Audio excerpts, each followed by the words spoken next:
All right. Oh, shit. Okay, you do it. All right. Hello, welcome to my Mental Monologue. This is Chris Candlin here.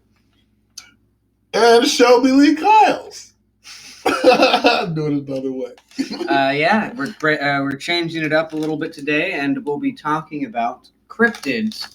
And for those of you who may not be aware exactly what that is, it's creatures and other beings whose existence has not been 100% certifiably confirmed. So we're talking like Bigfoot, Native American skinwalkers, the Mothman. Nessie. Who? Oh, Nessie. Yes. I thought you said Messi for a second. No, I think Messi Marv G. I think Diego or whatever Messi's name is real, but away from the soccer, back to the cryptids. I just for this first episode, I just kind of wanted to touch on some and what we thought about it, and which ones we should kind of focus in more for individual videos on later on down the road, because I would like to get into just kind of some breakdown videos looking at the legends of, the powers of, maybe even a who would win in a fight between kind of video. Yeah, that could be cool. But I mean, yeah, so Bigfoot versus fucking Sasquatch. Sasquatch versus Yeti. There you go. Yeah, see?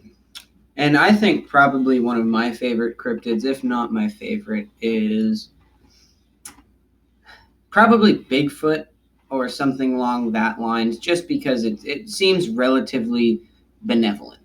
Because there's a lot more cryptids that I fear than I would call my favorite. Like, I think the one that probably scares me the most, hands down, skinwalkers, just because the story and how it's all described, it always has utterly chilled my blood to the bone.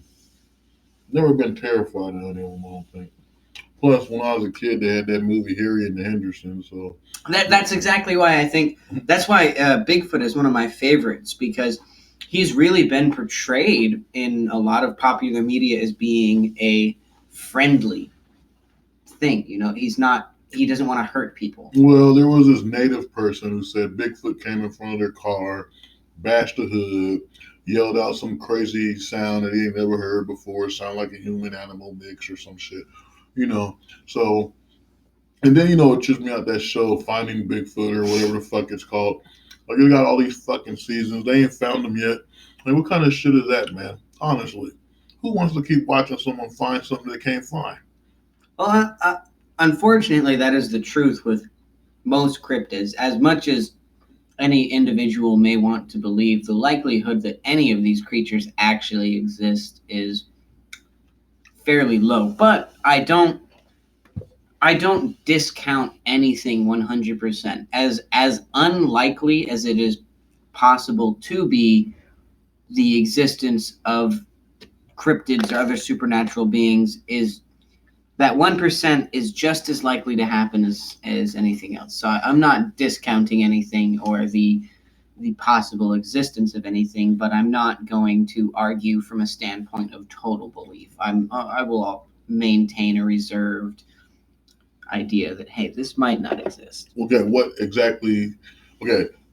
which one do you think may really exist? That kind of, so for the one that probably most likely exists is probably something like like the chupacabra. That might exist, but it's more likely that was just a mange-ridden hyena or something, some kind of dog. Possibly Bigfoot, just due to the vast swaths of completely uninhabited forest in the Pacific Northwest would almost have made it possible, but with today's modern technology, the fact that we haven't found anything. No, I don't know about that part, the technology part, because I've been out in the woods when I was younger. Like when you go out to like east of Oregon, and you're in some of the forests are so fucking like shitloads of trees. We can look at 100 square miles at a time, and any heat signature on it of a warm body, we can pinpoint. Yeah, but here's the thing: where do the Bigfoots go? If it's all land, it's open, there's not really that much stuff, then it has to be one thing. They live underground and they come up for certain things. And that's why it's rarely you see them because like a human, we make our place comfortable enough to where we don't really want to go nowhere. You know what I mean? So, Bigfoot probably takes a bunch of shit down and makes it comfortable enough so he doesn't have to go anywhere. I don't know. It just makes sense. And if that's the case, the same thing with the Yeti, except for if I remember right, they said the Yeti was 9 feet tall. So he's way bigger than a Sasquatch. But a Sasquatch is what, like 7 feet tall. So it's like a basketball player playing a giant. Well, and aren't Yetis supposed to be like the traditional protectors of Himalayan culture or something along Well, I don't those know lines? if they're protectors. I know they live out there. So I would say they're similar to Big. Well, if that's the case, the Bigfoot's a wood protector. But then their native people were gone. So I don't know. They Yeah, how and it's really just the symptom, and then there are other almost I guess non-named cryptids, but you hear a lot of stories of gigantic 20, 30 foot long snakes in the Amazon and stuff, and and other similar things, giant goats where goats are common. You're always gonna what the get hell? There's a giant goat. no, no, no. I'm not pulling up a specific example. I'm just saying that no matter where you are, what is around you will be mystified to some extent by people. So there will always be some story. And the thing is, those stories are most often spurred by a true event, whether it be skewed by. It's usually something wrong with an animal that somebody sees, and then the mystery develops behind that. Well, one thing I think may exist. Okay, is them sea creatures because man, the We don't know water's so shit fucking about the deep. ocean. Yeah, it's so fucking deep down there. You know what I mean? I mean, something could be living down there, big as all I hell, mean, that's bigger why than a like whale. the You Loch know? Ness monster. If you were to even get in a submarine to explore Loch Ness, the Yeah. actual lake, once you get past down about 30 meters, the basalt volcanic construction of the actual loch makes any vision below 30 meters basically impossible. I believe there's a fucking giant sea creature like Ogopogo, like and that's here in the Pacific Northwest too, or some parts of Canada as well. So I mean, Ogopogo could exist. I believe in the Piasol bird. If you know the legend of the Piasol bird, this is a giant raptor, pretty much, but they say it looks like man or whatever. But anyway, the legend of the Piasol bird is the natives there supposedly killed it every year because it would come and eat its people in its tribe. And I guess that one time they were sacrificing people to it until the chief had to sacrifice his son, and they supposedly killed it, but they didn't. And they put a big old image of it on top of a mountain or something like that. And then somehow the image got destroyed later on by men that came here, and then so the townspeople nowadays made a statue similar to it. So the whole thing is there's still legends that the Piosar bird may still exist as well as other creatures. Have you ever heard the story of the Thunderbird? Yes, lightning hit that fucker, right? No. And it came down, and then that's why we call it a Thunderbird. No. Okay, and it was That's not the story at all. Yes, it is. That's why we got the name Thunderbird.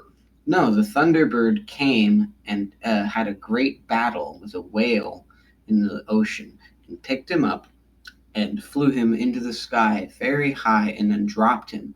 And dropping him caused an earth shattering event, which was. And this story exists within Native American people all the way from northern Washington down to the northern parts of California. And they think that this is a collective story basically created off of. So I'm sure you've heard of the Cascadia quake, right? The massive earthquake that's supposed to take out all of North America or whatever. Oh yeah, you're talking about from San Andreas Fault. No. It's the San Andreas Fault is totally separate. That's the fault line that runs through southern to Midwest, mid to northern There's California. multiple fault lines across the United States. about, I think it's 30 some odd miles off the coast of Oregon and Washington and parts of Right, Northern where it's California is supposed the to. Cascadia subduction zone, Right. which about, I think they say every 150 years Plate goes separation. off and has a massive earthquake. And they think that this, because what made this story so crazy is that this, you could call it a creation story, existed within multiple tribes spanning hundreds and hundreds of miles. So this was an actual event. Something happened to make this story, and they think it was the last time the Cascadia subduction zone went, which caused an earth-shattering earthquake. Towns, Native American towns, all the way up to like Portland, even were flooded because of this. This tsunami. Now, I never Tsunami heard of this. 100.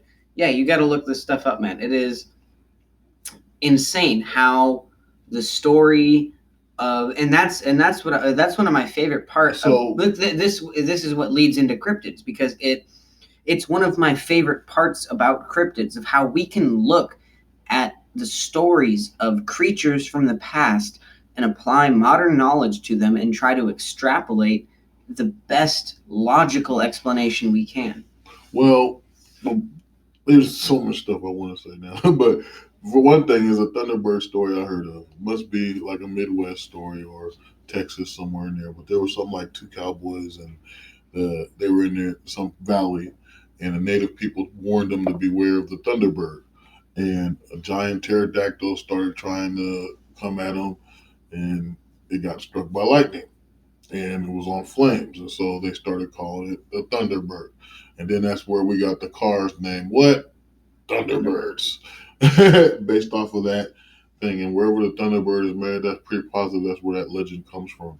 Where was the Thunderbird manufactured? I can't remember. Detroit, I'd imagine. Well, maybe. Well, I want to say Minnesota for some reason. No, Minnesota was a big car manufacturing place. So yeah, I think it's Minnesota. So I'm not sure. Whoever listening to this what probably would know. Yeah, what do you know? What big company there Thunderbird was under? It was a Ford. No, but I'll tell you that one of the car companies was originally a wagon company back when we had cowboys and they were making That's wagons. not that surprising. And so that, believe it or not, is good old Plymouth. You know what I'm saying? Well, I mean, I'm sure that the Plymouth, if you really think about the name Plymouth, that's a very early colonial name. I'm sure the company has been around for quite a while, manufacturing everything and anything that they needed to stay afloat. So, I mean, that's got to be a giant fucking bird to lift the well. You know what I'm saying? But it's just, well, no, but that's what I was saying. Like, I mean, they interpreted this massive earthquake as a battle between a giant whale and a giant eagle. Have you seen the stuff on YouTube there about the dragons they see in the sky and stuff? They got this thing that shows you this dragon and all this shit. And I don't know if they Photoshop it or CG or whatever, but there's, believe it or not, Earth is old, it's big, compared to just one little area that we come from. There could be all kinds of things living around the Earth and inside it, so we don't really know. Well, and something else that people need to accept, and this is the scientific view of it, our fossil record of what we can look at of past species is only a tiny, tiny, tiny slice of what was actually there. The number of species that died and completely went extinct that were never fossilized is vast. Vaster than we'll ever be able to even imagine. Not just to imagine the ones that might have all been burnt or something, maybe because they had a disease. You never know what happens. Exactly. There is we cannot trust our recorded history of what we can find in like the fossil record and carbon dating and all of that. We can't trust that to tell 100% of the story. We're not going to find fossilized examples of every single life form that has ever lived on this planet. Well, I can tell you a little bit about the carbon dating part. Okay, so the carbon dating part has a certain number percentage. I think it's 0.00456.2 or some shit like that, maybe 0.3. But either way, so that one carbon number I just gave you is always inside somebody's DNA. So, I mean, or carbon dating, and so it explains that it can tell you the age if the number goes any higher or lower. So that's how they're able to age things. Well, and hold on, just as a quick addition to this, the reason that they can do that is because specific atoms, like what you're talking about, decay at a specific atomic rate, so Right. we can measure their decay level to measure how long they've been existing, and blah blah blah. Right. We doing more science or just stuff I'm forgetting. But anyway, all I'm saying is this. So, carbon dating once again comes from the sun. Carbon 14, great enemy of Earth and all of mankind and all living creatures. So, by C14, you're able to carbon date and you're able to come up with a certain number that's there. Now, I will say about I think it was 2007, maybe 2011, not sure, but I remember a news article where they found a Tyrannosaurus Rex, uh, and I think they found it in somewhere in like Asia or something. A living one? No, a dead one. Oh, okay. And this Tyrannosaurus Fossilized. Well, yeah, and they carbon dated it though, and they got back 5 different ages. They carbon dated different parts of the Tyrannosaurus and got 5 different time periods to where they think this Tyrannosaurus was alive. One saying that it was alive only about 50 years ago. So carbon dating becomes flawed depending on where the corpse is, pretty much. It could be in a certain environment like a mummy, or it could be in a wet environment and it will be way different results. So the results are always different. You know what I'm saying? So, but anyway. And see, when someone is presented with ideas like these, they will often just pardon me, just outright reject them. Oh, I need to take a drink. Hold on. Look, I like the story of Kelly and Bimbe. Well, hold on. No. But see, the thing is, people will outright reject a lot of these stories just because they can't outright scientifically prove them. When you need to think more abstractly about the whole situation, you need to be able to put yourself in the headspace of humans that existed 3.2 million years ago. And that's the thing. I think that's why people don't understand biblical texts. That's why they don't understand history or anything like that, because they look at it from a modern day point of view instead of trying to put themselves back in those days of old and understand what they might have had and struggled through. And we have a flaw because people nowadays are more arrogant and think there's nothing else but humans. You know what I mean? To even to the point that where sometimes you don't even see animals. So it's like, I mean, the reality of it is we're losing what we naturally had, as a man and as a humans on this planet. We're losing our connection with the planet and nature. And so when it comes to those creatures, we're kind of like Bigfoot, Ogopogo, Nessie.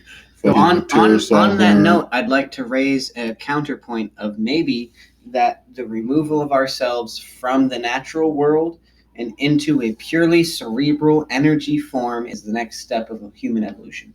Maybe so, but I wasn't finished. So what I'm saying is this: all those creatures that we say already is mythological or whatever, I believe at one point they did exist.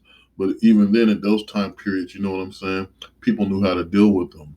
So when people see them now, it's a shocker. It's like, what is this? But they've always been there. It's just we had different names for them. We had different things for them. We're like, come on, back then they ain't gonna call somebody Bigfoot. They're gonna call it whatever the hell their culture called it. So anyway, this is a topic we're gonna talk about more on, and we're gonna touch more on all kinds of other things that come about monsters. Like, share, and subscribe, and hit the bell to notify. Peace be with you.